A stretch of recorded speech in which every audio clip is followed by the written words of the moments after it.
कि आपने recently issue किया है रिवाइज ओवरसीज़ ट्रेनिंग रेगुलेशन 2025, उसके कुछ की पॉइंट्स आपके साथ डिस्कस करते हैं। फर्दरमोर अगर आपको भी कोई इंपॉर्टेंट पॉइंट पता चलता है जो कि आप शेयर करना चाहते हैं तो नीचे कमेंट सेक्शन में शेयर कर सकते हैं ताकि स्टूडेंट्स की रहनुमाई हो सके। मेरी असेसमेंट के मुताबिक जो मुझे समझ आई है वो चीज़ें मैं इंशाल्लाह आपके साथ इस वीडियो के अंदर डिस्कस करूँगा।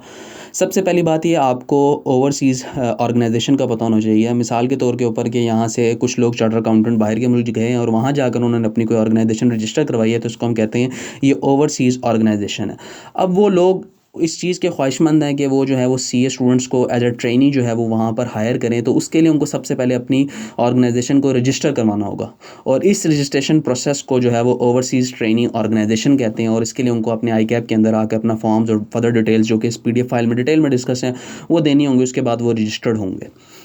अब जब वो रजिस्टर होंगे तो उसके ऊपर आईकैप ने कुछ प्रोटोकॉल्स रखे हैं। उनमें से एक प्रोटोकॉल ये भी था जो कि पहले था, वो ये था कि अगर वो ऑडिट करते हैं, ऑडिट एंड इंश्योरेंस करते हैं, तब वो अपने आप को रजिस्टर कर सकते हैं। लेकिन अब आईकैप ने ये रिक्वायरमेंट हटा दी है। मिसाल के तौर के ऊपर अगर वो ट्रेनिंग ऑर्गेनाइजेशन वहाँ पर कोई टैक्सेशन की सर्विसेज दे रही है, बुक कीपिंग की सर्विसेज दे रही है, लेकिन ऑडिट एंड इंश्योरेंस की सर्विसेज नहीं दे रही है, तब भी वो अपने आप को एज अ ट्रेनिंग ऑर्गेनाइजेशन जो है वो रजिस्टर कर सकती है। जब वो अपने आप को ट्रेनिंग ऑर्गेनाइजेशन रजिस्टर कर लेगी तो नेक्स्ट स्टेप क्या है कि वो जो स्टूडेंट्स हैं, जो कि सीए स्टूडेंट्स हैं, जो कि सीए फाइनलिस्ट हैं, उनको वो हायर करेगी एज अ ट्रेनी और अपने आप पास जो है वो ट्रेनी रजिस्टर करेगी। ये तो हो गया आउटसाइड द ट्रेनिंग ऑर्गेनाइजेशन के लिहाज से जो आई के अपने जो नया इसमें पॉइंट ऐड किया। अब बात कर लेते हैं स्टूडेंट्स के लिहाज से। अगर हम ट्रेनी स्टूडेंट्स की बात करें तो आई कैप जो है वो उनको मेंबर बनने से पहले कुछ उनके लर्निंग आउटकम्स जो आई कैप ने डिफाइन किया, अगर वो इन लर्निंग आउटकम्स को फुलफिल करते हैं तभी वो एज अ मेंबर या एज अ अपने जो ट्रेनिंग ऑर्गेनाइजेशन है उसको कंप्लीट कंसिडर करते हैं। मिसाल के तौर के ऊपर कि उनको ऑडिट के अंदर, उनको एश्योरेंस के अंदर, उनको फाइनेंशियल अकाउंटिंग एंड रिपोर्टिंग के अंदर, मैनेजमेंट अकाउंटिंग के अंदर, finance and financial management, taxation, इसी तरह जो है बाकी चीज़ें हैं उसके अंदर ये लर्निंग आउटकम्स आपके पास दिए हुए हैं कि ये लर्निंग आउटकम्स उनके फुलफिल होने चाहिए, तभी जो है वो